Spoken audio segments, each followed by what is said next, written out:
성과 들의 초목을 울창하게 하시고 주여 달과 별의 광채를 밤에 보여주시니 우리 주님 예수께 감사 찬송합니다. 아멘. 하나님 말씀 베드로전서 5장입니다. 베드로전서 5장 1절에서 끝절까지 말씀 교독합니다. 1절 말씀 제가 먼저 받들어 봉독드립니다. 너희 중 장로들에게 권하노니 나는 함께 장로된 자요 그리스도의 고난의 증인이요 나타날 영광에 참여할 자로라. 베드로전서 5장은 베드로전서의 마지막 장이고 또 장 구분 자체에 해놓은 걸 보면은 짧은 거예요. 짧은데 어떤 주제의 흐름에 대해서 만약에 이거를 좀 세분화시키면요, 문제 있는 여러 가지 표현들이 문제 있다 하는 그 표현이 좀 애매하긴 애매한데 이렇게 그 기존에 우리가 흘러오는 이 흐름에서 어떤 여러 가지 부분에서 문제성이 있는 어떤 해석들, 문제성이 있는 이런 표현들을 이렇게 끄집어내는데 굉장히 이 내용이 많이 있다는 거예요. 8절 같은 경우는 우리가 아주 중요하잖아요. 대적마귀. 너희 대적마귀가 우는 사자와 같이 두루 삼키며 삼킬 자를 찾는다. 지금 현재 우리 상황이란 말이에요. 그리고 우리가 볼 수 있는 이 편지 베드로전서를 썼다 할 때에 누가 썼느냐? 실로아누라고 하는 아마 대필이죠. 이런 걸 이제 대필이라 불러주고 받아 쓰고, 불러주는 사람의 이 말뜻이 글로 나타나면요 전혀 다르게 나타날 수가 있어요. 여기 이제 사도 베드로의 학문이라고 하는 이것이 한계라는 거야. 글로서 쓸 정도는 어느 정도 글은 쓰지만은 이걸 문장을 익히고 앞으로 뒤로 배치하고 하는데 굉장히 많은 어려움이 있는 그 상황을 우리가 볼 수 있고, 그리고 굉장하게 조심하는, 자기가 써도 될 수 있는 내용인데도 불구하고 이걸 다시 다른 사람한테 맡겼다. 못 써서 그런 건 아니지만은 조심성을 두고 하는 그런 걸 우리가 보면서 이 대필이 들어가면서 이렇게 되면은 베드로전서 후서에 있는 이 여러 가지 내용들이요, 베드로가 표현하는 한 사람의 표현이 아닐 수가 있다. 왜냐하면 쓰면서 받아서 들어가는 사람이 그를 이렇게 받을 때 이거는 좀 더 이쁘게, 좀 더 다르게 불러주는 내용하고 적는 내용하고 다를 수가 있는 거예요. 이게 대필인 거래요. 그래서 나중에 읽어보고, 글 쓰라고 읽어보고, 이렇게 썼습니다 하고 볼 때 불러준 사람이 자기 뜻이 통하고 또 그 다음 문장 전체가 매끄럽게 돼 있으면은 그건 뭐 통과라. 이게 대필이라. 그래서 이렇게 실로아누의 대필이 있는 것이 베드로전서다. 베드로전서 자체는 분명하고, 그 다음에 또 중요한 거 하나가 13절에 있는 바벨론에 있는 교회를 안부를 묻는단 말이죠. 바벨론에 있는 교회 안부. 지금 베드로전서에서의 그 상황은요, 아시아입니다. 아시아와 비두니아, 소위 말하는 터키란 말이에요. 터키. 바벨론은 저 반대편이에요. 왜 이 바벨론이 나와야 되느냐 하는 것에 대해서 의문을 가지고 하려면요, 굉장히 복잡한 내용으로 가서 간단하게 제가 볼 때는 하나의 토를 던지다면 제 나름대로 이렇게 의문을 가지는 그 자체는 사도 바울의 글이 제일 먼저 나와가지고 야고보서에 대한 영향이 있다. 그리고 사도 바울의 글이 있기 때문에 마가복음에다 어떤 마가복음의 자리가 나온다. 마태복음 있고 요한복음, 누가복음, 이런 복음서들이 이제는 나타나게 되는 그 영향을 보면서 베드로를 기점으로 하고 있는 이 유대인의 여러 가지 그 교회, 초기 교회, 초대교회, 사도 바울을 통해서 이 로마인들 통해서 이방인들의 교회 형성, 이런 어떤 형성의 어떤 알력관계, 안 그러면 교류관계, 교류를 하더라도 얼마나 이 서먹서먹한 교류가 되겠어요. 유대인들과 이방인들과의 교제라는 것은 기존에 있는 그 굳건한 어떤 관례 속에 교제가 힘드는데, 사도 바울은 로마로 갔거든. 로마로 편지를 보내는 거예요. 근데 베드로는 느닷없이 바벨론에 있는 교회에 안부를 전한단 말이에요. 이건 어떤 베드로와 그 사도 바울과의 마가를 통한 하나의 또 드러나는 여러 가지 흔적을 우리가 보면서 어떤 초대 상태의 교회 간의 긴장관계, 이 언어가 이렇게 일반화되어지지 않는, 우리는 지금 성경이라 그래서 신약 성경에 다 포함해서 받아들인 상태지만은 당시에 성경이 안 되어 있을 적에 드문드문하게 글로서 받아볼 때, 글로서 받아보는 거기에서 글 쓴 사람하고 교제가 되어지는 이런 흐름이 되다 보니까 분파가요 어마어마하게 많이 있는 거예요. 분파가. 그런 것에서 사도 바울의 그 편지가 로마에 갔다 하는 어떤 영향에서 베드로를 통해서 바벨론에 있는 교회에 대한 안보가 들어가지 않을까 하는 것을 추정해 봅니다. 그러나 이거는 좀 더 많이 연구를 해봐야 될 여러 가지 요소들이 많이 있기 때문에 여기서는 요 정도 하고 끝을 낸단 말이에요. 그러니까 이런 내용 하나를 딱 끄집어내갖고 문제를 삼아보려고 하면은 문제 3장에 요 어떤 문제성 있는 내용으로 해석을 들어가려고 하면요 굉장히 복잡하게 들어가는 거죠. 그래서 오늘 제가 이제 5장을 하면서 베드로전서 전체가 가지고 있는 계속해서 지금 연결되어 오는 이 고난에 대한 문제, 이 고난에 대한 문제, 야고보서에서도 같이 있는 지금 우리하고는 또 전혀 다른 입장의 어떤 고난의 여러 가지 그 표현들, 고난이라고 할 때에 교회라고 하는 이런 하나의 성도들의 무리들 속에서 이 고난이라고 하는 단어가 주어질 때에 그 받아가는, 지금 베드로전서에서 고난에 대한 내용이 얼마나 많은지 몰라요. 받아갈 때가 서로 간에 이게 지금 뭘 말한다 하는 것이 이 통해지는 시대. 우리는 지금 고난하고 이야기하는 것 전혀 다른 거예요. 이 고난, 1절에 말하는 대로 이 고난에 대한 내용을 갖고 이야기하는데 1절에서 두 가지 표현을 하는 거예요. 하나는 그리스도 고난의 정의. 베드로 스스로가 1장에서는 예수 그리스도의 사도요 하고 하던 베드로가 베드로전서 1장에서는 예수 그리스도의 사도 베드로는 하던 것이 마지막에 가서는 장로다. 똑같은 장로다. 그러면서 예수 그리스도의 고난에 참여하고 나타날 영광에 참여하는 거예요. 나타날 영광. 이 두 가지가요.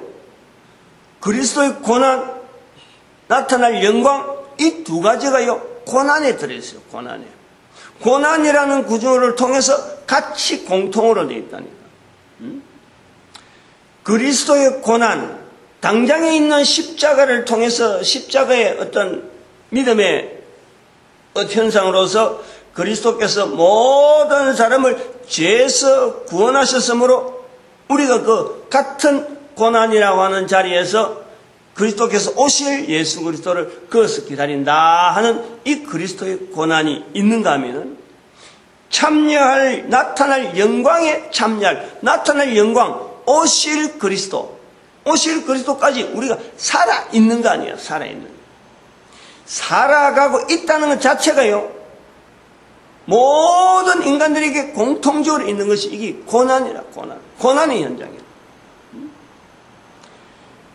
살아가고 있는 사람들이, 지금 현재 코로 숨을 쉬고 있는 사람들이 적어도 이성적으로 사춘기를 지난 사람들, 자기 스스로의 개념이라든지 자기 자신에 대한 위치, 자기를 객관화시키고 사회를 연결시켜서 또 내가 살아가는 이유라든지 내가 하고 있는 직종에 대한 내가 해야 될 일들은 이런 것을 스스로 관여하고 내가 책임있게 어떤 여러 가지 해야 될 일을 이렇게 구분할 수 있는 적어도 사춘기를 지난다고 하는 이 개념이 있는 거예요. 사춘기를 지나면 다 가능한 상태가 되어진단 말이에요.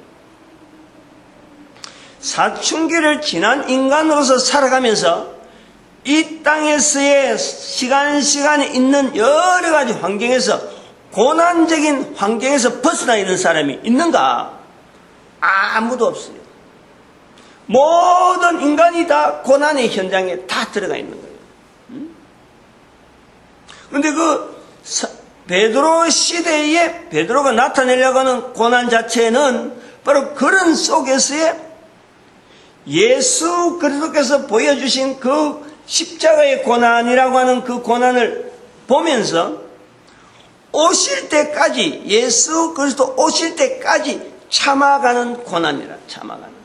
고난을 참는 어떤 그 주제로서 이 고난이 주어져 있는 거예요. 그래서 그것을 사장 같은 경우는 선을 행함으로 받는 고난이 있고, 그리고 악을 행함으로 받는 고난. 고난이라는 걸 가지고 어차피 살아가는데, 어차피 살아가고 고난 속에 살아가는데, 악을 행하면서 고난 당하는 그거는 자랑할 것이 있느냐? 선을 행하면서 당하는 고난이 어차피 안 낫느냐? 그래서 어차피 고난 가는데 선과 악 중에서 선 쪽으로 우리가 가야 된다. 지향하는 거예요. 지향하도록 하는 거죠.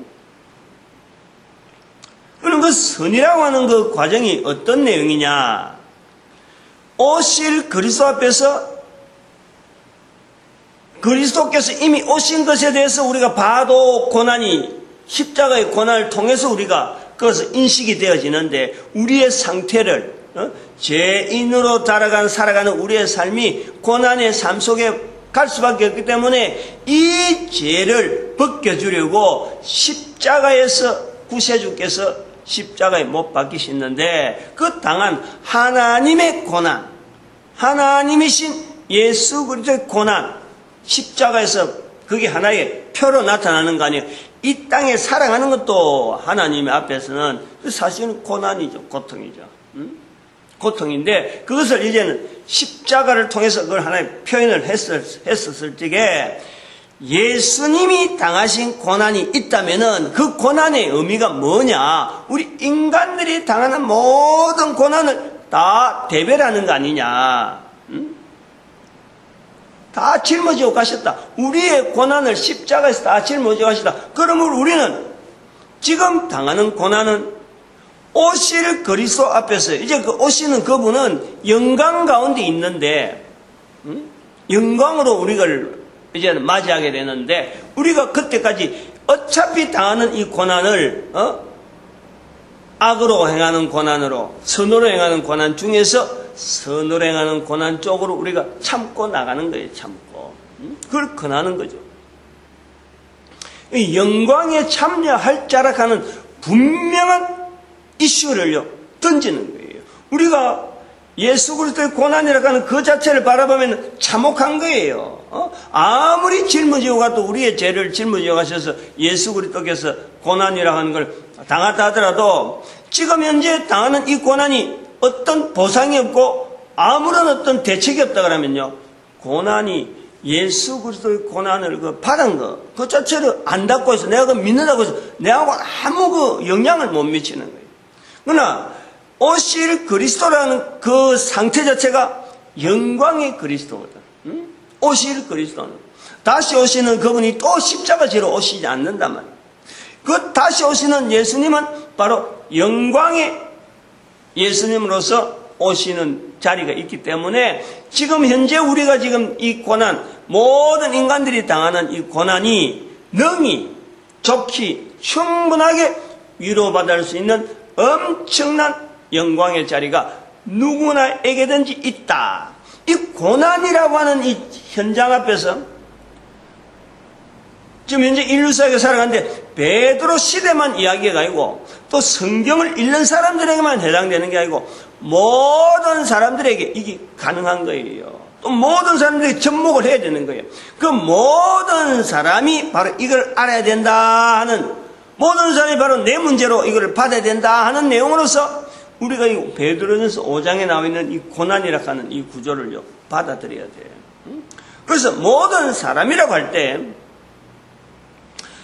자기 스스로가 고난과의 관계에서 어떤 구조로서 상황 자체를, 왜 우리에게 이런 당하는 고난에 대한 개념을 도덕적으로 이 고난에 네가 그거는 이름이 있느냐, 그것을 어떻게 참아라. 예를 들어서 부부간에 문제가 있다, 부모간에 뭐 갈등이 있다, 그 다음에 신하와 군신 간에 여러 가지 고민들이 있고 해결이 안 되고 막 오해가 있고 여러 가지 막 처벌을 받고 어려운 일들이 많이 있잖아요.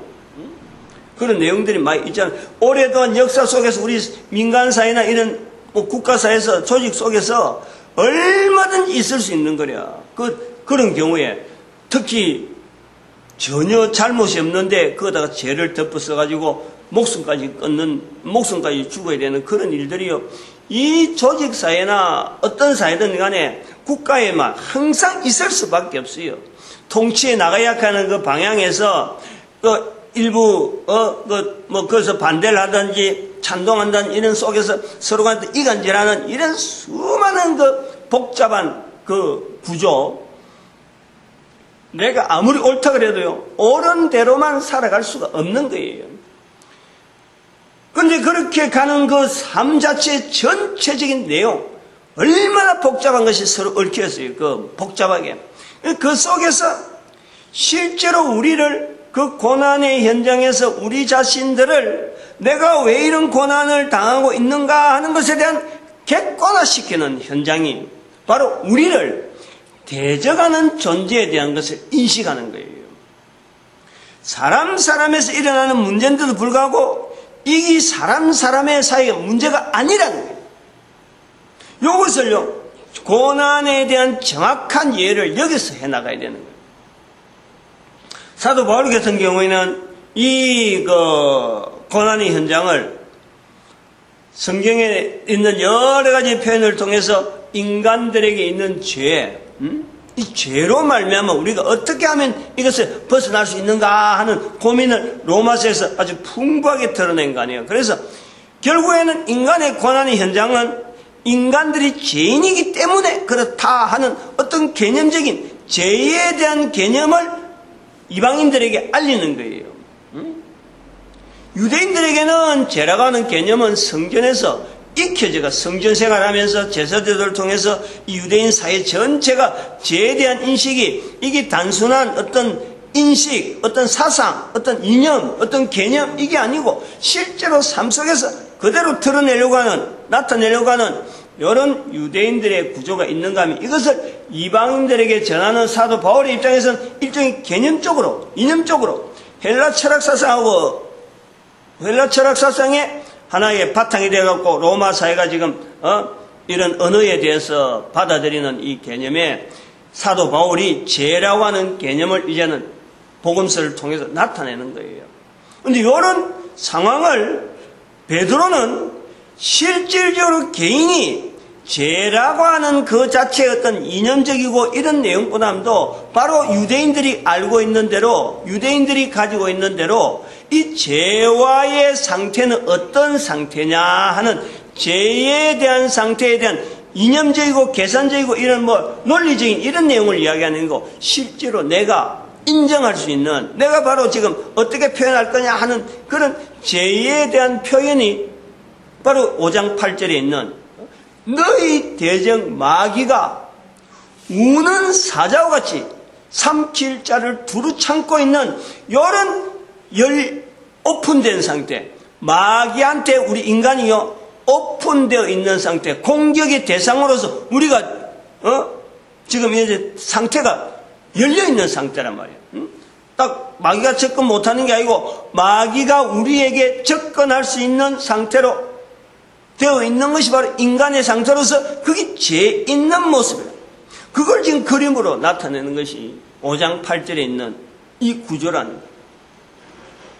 마귀가 우리를 공격하고 참 우는 사자와 같이 두루 삼킬 자를 참고 있는데 우리 인간들이 고난이라고 하는 현장에서 벗어날 수가 없는 거예요. 모든 인간들이 다 마찬가지라. 모든 인간들이. 이게 이제 베드로에서 표현하는 거하고 사도 바울에 표현하는 거하고 사도 바울도 이런 표현을 하려면 얼마든지 가능하지만 대상이 이방인이고 성경적인 근거가 없는 또 유대인 생활이라고 하는 오래된 관습 자체가 배제돼야 돼요. 단순히 그런 속에 완전히 뭐라 그럴까 생짜배기 어떤 생소리라 하나요? 생소리 불을 떼가지고 지금 밥을 한다든지 불을 활활 지펴야 될 그런 입장에 있으니까 이 긴 이야기를 바로 할 수가 없는 거예요. 긴 이야기를 할 수 없어서 바로 막 거기에다가 언어적으로 접근하는 것이 사도 바울의 언어. 근데 이 사도 바울의 언어가 오늘 우리에게 이 영향이 있는 이유는 사도 바울의 말이 더 어필이 되어지고 더 이렇게 접근성이 있는 이유는 바로 헬라 철학적인 이런 흐름이 계속해서 인류 사이에 계속의 영향을 간 거예요. 인류 사이에. 그게 이제 대학이라 하는 것이 세워지고 중세 교황 밑에서 대학이 세워졌지만은 그 대학이 전달되어지는 언어를 통해서 적에 바로 이 사상의 흐름이 같이 넘어오는 거예요. 언어 전달 매체에서는 헬라적인 이런 로마 어떤 그 라틴 계통의 이런 언어 전달 계통이 그대로 전달되어 가니까 대학의 여러 가지 이성적인 구조를 가지고 전수하고 교육을 전수하고 하는 이런 내용들이요 전체가 다 헬라 사상에서 흘러오는 하나의 흐름이란. 특히 그때 이 당시에 바로 유대교라고 하는 이 유대인들이 밑으로 인류사의 밑으로 바닥으로 깔아앉잖아요. 그러니까 유대인들이 말하는 지향하는 성경에서 나타나는 여러 가지 구조를 가지고 베드로처럼 이렇게 표현을 직접적으로 생활적으로 내가 지금 바로 누리는 이런 표현들은요 우리가 굉장히 낯설어하는 거예요. 그래서 이렇게 5장 8절 같은 경우에 우는 사자와 같이 너희 대적 마귀가 우는 사자에 두루 찾는다. 요 개념하고 사도 바울이 말하는 죄로 말미암아 내가 지금 로마서에서 나타난 대로 누가 이 죄에서 나를 구원할꼬 하는 이런 죄 이 표현하고 사도 바울 베드로의 이 5장 8절에 있는 표현하고는요 이게 동떨어져 있는 거로 전혀 접근이 안 하고 있는 거예요. 이게 같은 거라 같은 거. 죄라고 하는 그것을 하나의 내가 인식할 수 있고 머릿속에서 하는 것이 아니라 내가 실제로 삶 속에서 죄라고 하는 거하고 내가 얼마나 지금 투쟁을 해야 되느냐. 바로 우는 사자처럼 사탄 마귀가 직접적으로 내한테 간섭하는 그것이 바로 이게 죄인된 우리의 모습이라니까. 우리가 죄인이라고 하는 이것은요. 죄인이라는 것은 두 가지 큰 어떤 흐름으로 죄에 대한 흐름이 내려오는 거 아니에요. 구약에서 표현하는 레위기 5장 1절에 정인되어지지 않는 자리가 있는 거예요. 정인되어지지 않으려고 하는 아주 그 능동적인 자리가 있고 그 다음에 또 하나는 로마서 1장 28절에 있는 마음에 하나님 두기를 싫어하는 거예요. 이 능동적인 거예요. 능동적인 거. 이 능동적인 거는 다른 말로 하면은 우는 사자는 두루 삼키는데 두루 삼키려고 하는 이 우는 사자 편에 서가지고 같이 사람을 공격하려고 하는 이런 자리에 있는 것이 바로 인간이래. 인간. 원수인데도 불구하고 원수를 여기지 아니하고 원수 대적 마귀가 우는 사자처럼 삼킬 자를 두루 찾고 있는데 거기에 인간이 동조하는 것이 바로 죄인의 모습이라니까. 그것이 우리라니까. 요 상황 자체를 마귀가 대적자다 하는 상황을 인간에게 보여주신 분이 바로 예수 그리스도시라니까요. 예수 그리스도. 마태복음 4장에 있는 40일 동안 금식하고 사탄으로 하여금 그 인간 세상에 꽉 숨어 있는, 전혀 자기는 나타내지 않는 하나의 존재처럼 인간 세상에 전혀 나타내지 않으렸는데 예수님께서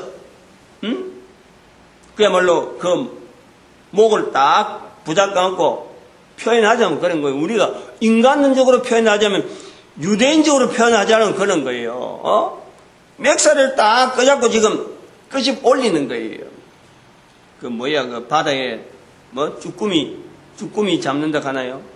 여기 입갑 미끼를 쫙 해가지고 그 흐물흐물하고 전혀 그 집에서 안 놀 것 같은 그걸 가지고 말이요, 쫙 이래가지고 있다 싶으면 막 반대편부터 삽질을 한다 그러도록 딱 도망가 못 갈 때로 딱, 내가 옛날에 바닷가에 있어봐서 그런 거 잡는 거, 쭈꾸미는 안 잡았지만 탁새도 아니고 쏙이라 하는 거 있어요. 그 쏙. 그거 잡을 때 그래 하는 거야. 양쪽 구멍이 있으니까 딱 구멍 여기서 나올 때 되면 요 입갑을 딱 줘가지고 올라온다 싶으면 반대편에 도망갈 그거를 딱 차단시켜 놔버려야. 그래갖고 파는 거예요. 그러면 잡히지. 안 나오려고 하는 그런 거를 내가 개념을 가지고 있으니까 지금 아까 마태복음 4장 같은 경우 예수님으로 하여금 십자가 줄이고 40일을 줄여가지고 사탄으로 하여금 이기라 하고는, 하나님 저거 내가 이기겠다 하고는 덥석 물 수 있도록 예수님 스스로가 굉장히 낮아지는 거 아니에요. 최대한 낮아지고 사탄의 수준까지 사탄도 이길 수 있겠다 하고는, 사탄이 딱 바라보고 저거 정도는 이기겠다 하고는 덥석 나타나는 거죠. 그것을요 우리가요 인식을 해야 돼요. 십자가에 달리신 예수 그리스도만 볼 게 아니라 분명히 그걸 봐야 되지만은 그 고난의 예수 그리스도의 고난의 그 현장이라는 것은 바로 이 악한 사탄으로 하여금 인간 세상에 보여주시려고 하는 그 예수님의 그 시험 당하신 그 사건도요, 십자가에 달린 사건이나 이 사건이나 똑같다고 봐요. 그만큼 악한 사탄의 존재 자체가 우리 인간 세상에 예수님이 아니었으면 절대 나타나지 않는다니까. 절대 이걸 인식을 할 수가 없어요. 근데 지금은 베드로전서 5장 8절이나 이런 내용을 딱 볼 때, 악한 대적 마귀다 하면은 벌써부터 마태복음 4장 사건을 딱 연상해서 이 존재 자체에 대해서 우리가 부인한다든지 그거에 대해서 다르게 하지 않잖아요. 이것이 힘이란 말이야. 힘. 우는 사자처럼 대적 마귀가 인간을 삼키려고 하고 있는 이 상황에 인간들이 어떻게 희희낙낙 하고 살아갈 수 있겠어요? 어느 인간이 그것을 가능하냐 말이야. 그게 우리가 당하는 고난의 현장이라니까.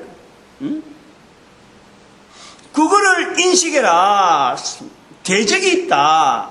대적이 있다는 것을 인식하기 위해서 전도자가 나타나는 거고, 그 대적만 인식시키는 거 아니고 우리에게 구원 대상으로서 우리가, 대적 마귀가 구원 대상인 인간을 구원해서 제외시키려고 우는 사자처럼 달라들고 있는데, 이 구원 대상으로서 인간의 자리, 즉 바라봐야 될 십자가의 예수 그리스도, 그걸 알려주는 거예요. 반대편에서.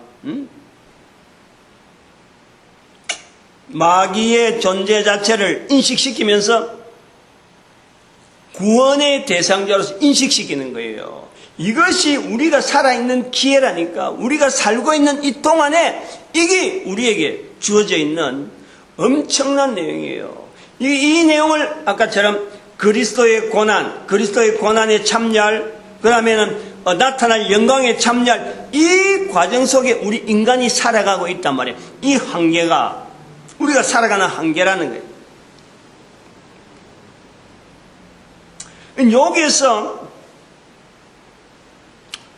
조금 우리가 다르게 좀 연구를 좀 해보면, 다른 게 접근을 해보면은, 우리가 산업사회 살아가고 있는데, 지금의 산업사회야.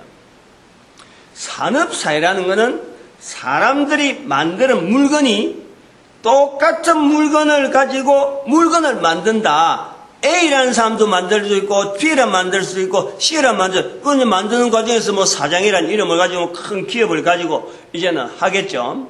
근데 그런 것을 할 때에 만드는 내용을 갖고 있을 적에 여기 등급이 들어가는 거예요. 등급, 상품이다, 중급이다, 하급이다. 이렇게 등급을 매기는 거예요. 기능 자체가 없는 건 아닌데, 기능은 나오는데 불구하고 상, 중, 하, 뭐 1에서부터 9까지, 안 그러면 1에서 100까지 그 제품의 질의 차이가 천차만별이다. 가격대도 그렇고, 이게 사용하는 환경에 따라 틀리고, 그 다음에 이 내구성이 얼마고 이런 걸 막 따지고 들면요, 똑같은 물건을 만든다고 만드는데도 불구하고 이게 차등이 생기는 거예요. 인류 사회가 쭉 이래. 인류 사회의 현상이 처음부터 끝까지 우는 사자 앞에서 인간이 노출되어 있는 상태로, 바로 우리 인간이라. 인류 사회라고 할 때 그런 거예요. 인류 사회 이전이 되는, 즉 기록이라든지 인류의 여러 가지 흐름 자체에서 기록도 모르고 도대체 어떻게 살았는지 알지 못한 그 시대가 분명히 있는 거예요. 그러나 그 시대에 대한 것은 우리가 인류 사회라고 볼 수 없는 거예요. 인류 사회라고 할 때는 우는 사자 앞에서 악한 마귀, 대적 마귀가 인류 사회 전체를 향해서 그야말로 삼킬 자를 참는 자세로 있는 그 상태를 우리는 인류 사회라고 하는 거예요. 분명하게 이야기를 해야 돼요. 역사적인 개념하고 역사 이전의 내용하고 인류 역사 이전과 인류 역사 이후로 이 개념을 분명히 해야 돼요. 그래서 인류가 되어진 이래로 아까 말씀했지만 상품의 질에 대해서 이야기 되어지듯이 여기 인식을 하듯이, 우리가 지금 인식을 할 수 있는 시대란 말이에요. 인식을 하듯이 인류가 최대한으로 우는 사자, 마귀, 우리의 대적 마귀가 우는 사자처럼 우리를 공격하는 극에서 적극적으로 대응하려고 하는 그런 자세가 있었는가 하면은, 가면 갈수록 마귀에 대해서 인식이 자꾸 낮아지는, 딴데 지금 문명이 발달하는 이런 과정을 우리가 지향하는 이 속에 있다 보면은, 우는 사자에 대한 악한 마귀가 우는 사자인지, 저 정글에 있는 사자가 우는 사자인지, 실제로 정글에 있는 사자도 지금 멸절할 상태가 되니까 사자에 대한 인식 자체도요 얕아지고, 여기서 우리를 대적한다 하는 이 개념 자체가, 우는 마귀가 우리를 대적한다는 이것 자체를 자꾸 개념 어려지고, 오히려 인간이 인간을 대적하는 것이 자꾸 부상하는 거예요. 이게요 우리가 걸어가는 삶의 인류 사회의 모습이라. 지금 현재 요걸 우리가 반드시 염두에 둬야 되는 거예요. 인류 사회가 흘러가는 이 과정에서 가면 갈수록 어느 쪽으로 가느냐, 우는 사자를 인식하는 시대로 가느냐, 인식하지 못하는 시대로, 오히려 인간을 원수로 가고 있는 이런 시대로 가는 거예요. 부부관계도 원수라 그러고, 대통령, 나라를 다스리는 정치가도 국민과의 관계에서 불신의 관계로 주어지고, 형제들, 뭐 여러 가지 사회에 나를 통해서 내가 정말 참 의지할 때다 하고 의지하는 이 대상 자체가 가면 갈수록 없어지고 있어요.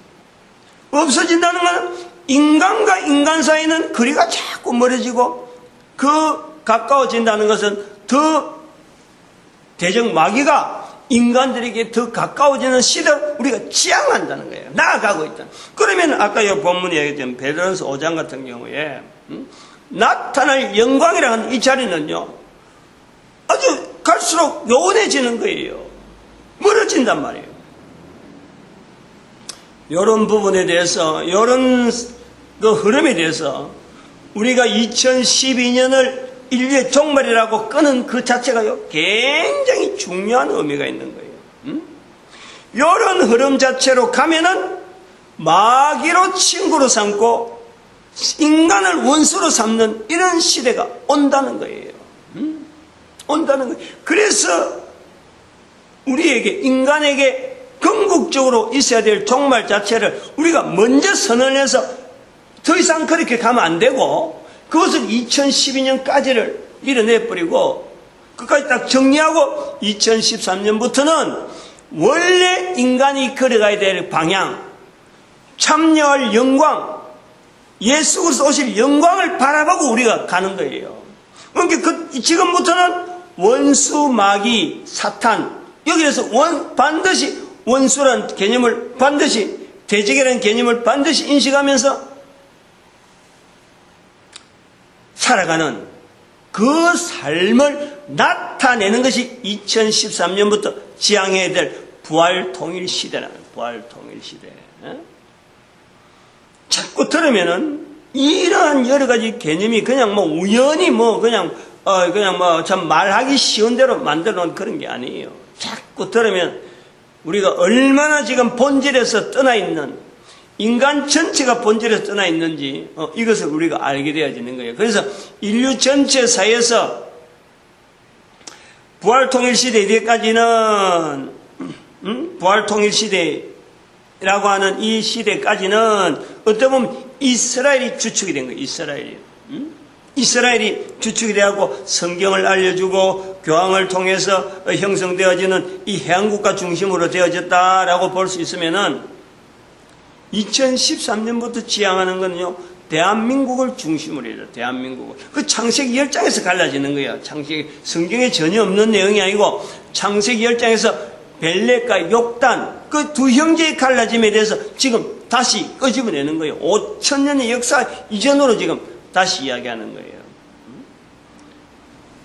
이스라엘과 해양국가의 흐름에서 영국, 미국 하는 이런 어떤 해양국가들의 어떤 전체적인 것에 이 발전되어지는 내용을 지금까지 봤다 그러면은 이제는 한국을 기점으로 하는, 한국을 통하는 대륙국가, 중국 자체를요, 이제는 하나의 전 세계에 나름대로의 어떤 방향을 잡는 데에 하나의 모델 국가, 나름대로 하나님이 쓰시는 또 다른, 미국을 썼다 그러면 중국을 못 쓸 거 없잖아요. 그럼 중국을 쓸 수 있는 하나님의 어떤, 중국을 바라보는, 중국이 하나님 앞에 쓰임받을 어떤 분명한 준비되어져 있는 여러 가지 요소들 얼마든지 있지. 얼마든지 인간이요, 인간이 인간을 서로 간에 인식하고 인간이 서로 간에 이 동료로서 사탄이 원수고 대적자지, 대적하야 될 대상이지, 인간이 어떻게 해서 인간을 원수로 하느냐, 요 개념만 들었으면요, 하나님 앞에서 이웃 아닐 나라가 없고 이웃 아닌 사람이 없는 거예요. 인간이라고 하는 이 존재는요, 언제든지 변하는 거예요. 어제의 원수가 오늘 내가 얼마나 친한 서로 간의 은혜 관계가 되어질 수 있고, 지금의 또 친한 친구가 또 어떻게 또 변질되어질 수 있는 이 존재가 바로 우리가 살아있는 동안에 있다니까. 살아있는 동안 이 변질이 가능하다니까. 근데 죽고 나면은 코로 숨이 끊어지면 이것이 안 되는 거예요. 이것이 변하는 것이 가능한 지금에 가장 중요한 것을 가지고, 표대를 가지고 나아갈 수 있도록 우리가 사회가 또 여러 가지 환경이 그동안 유지하면서 지금까지 넘어왔던 거 아니에요. 그래서 그런 왕조 세대를 넘어가면서 우리나라를 통해서 보면은 중국을 보면요, 뭐 그 삼강오륜이라는 우리가 지금 외치는 뭐 삼강오륜 하는 이런 게 전부 다 중국에서 넘어온 거예요. 중국에서 넘어온 하나의 어쩌면 좀 껍데기만 가지고 우리가 그걸 우리나라의 어떤 오래된 어떤 도덕률 이렇게 이야기하는, 그 중국에서 변방으로 넘어올 정도까지 이게 껍데기 중에 껍데기라도 보통 껍데기가 아니지 뭐. 완전히 알맹이는 하나도 없어. 그냥 형식만 떡 때리고 말만 떡 받아갖고 거기다가 우리 나름대로의 어떤 거다가 포장을 해서 겨우 명맥을 유지한 거지. 중국은 그 전체 그런 언어가 한마디씩 나올 때마다 이게 1, 2년 아니면 뭐 어느 한 왕조 또 수백 년에 걸쳐서 여러 사람들이 이리 부딪히고 저리 부딪혀가지고 그것이 언어로서 이리저리 사방으로 흘러가는 중에 변방 중에 변방인 우리가 그걸 덥석 받는 거예요. 그 영향을 봐야 돼. 중국이라는 나라가 우리가 있었던 1894년 이후로 있었던 그 청일전쟁 이후로 이 공산이라고 하는 단어로, 공산주의라고 하는 단어로 딱 갈라진 이것은요, 바로 하나님 앞에서 2013년부터 대한민국을 중심으로 해서 나타나야 될 중국의 변화를 예상하게 하는 것. 한국이 앞으로 전 세계 가운데, 온 인류 가운데 어떤 사역을 통해서 일본과 중국과 이 중간에 있는 이 한국이 이런 나라를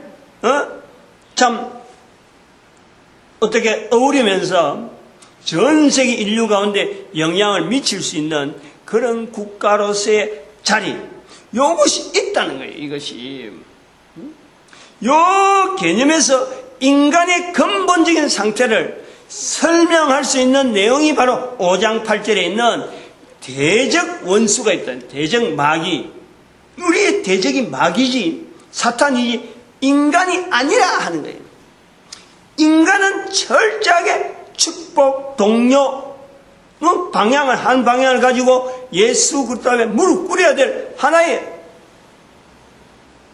뭐라 그러면 오늘 표현한 대로, 동일한 고난, 동일한 9절에, 너희는 믿음을 굳게 하여 저를 대적하러 있는 세상에 있는 너희 형제들도 동일한 고난을 당하는 우리 형제들이, 바로 우리 인간들이요, 동일한 고난 속에 있는 거예요. 동일한. 인간은 다 동일한 고난. 근데 그 고난이라고 하는 자리에 사탄 마귀가 하나님 앞에 참수하는 그 현장이 욥기사하고 연결하는 거예요.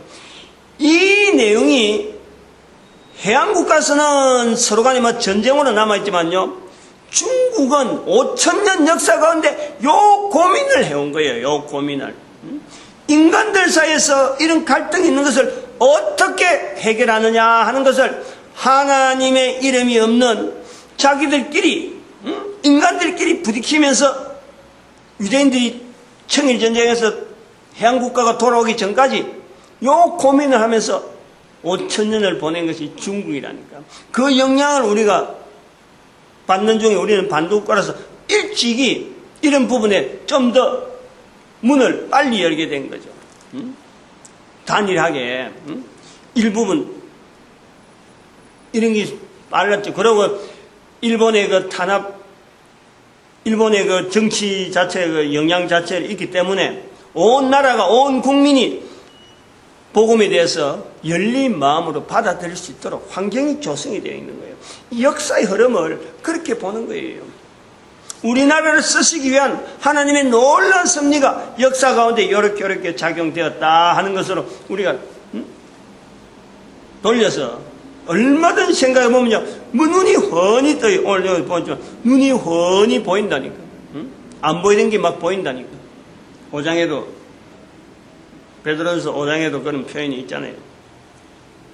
오늘 여기까지 하고, 우리가 이 참 전도라고 하는 이 내용은요, 이 단순하게 뭐 교회 사람 치우고 이런 게 아닙니다. 이게 인간의 근본된 삶이에요. 피조물로서의 근본된 삶이 창조주를 나타내야 되는, 내가 살아있는 이유를, 내가 살아있는 것을 알리는 거예요. 그것이 전도라니까. 그리고 교회는 지금까지 못했던 이 전도에 대한 것을, 모든 구조나 모든 것을 다 합해서 이 전도하는데 하나가 되어지고, 우리 민족이 하나님 앞에서 전 세계 온 인류 가운데 전도 국민으로서 복되게 쓰임받도록 축복하는 시간 주여 삼창합니다. 주여!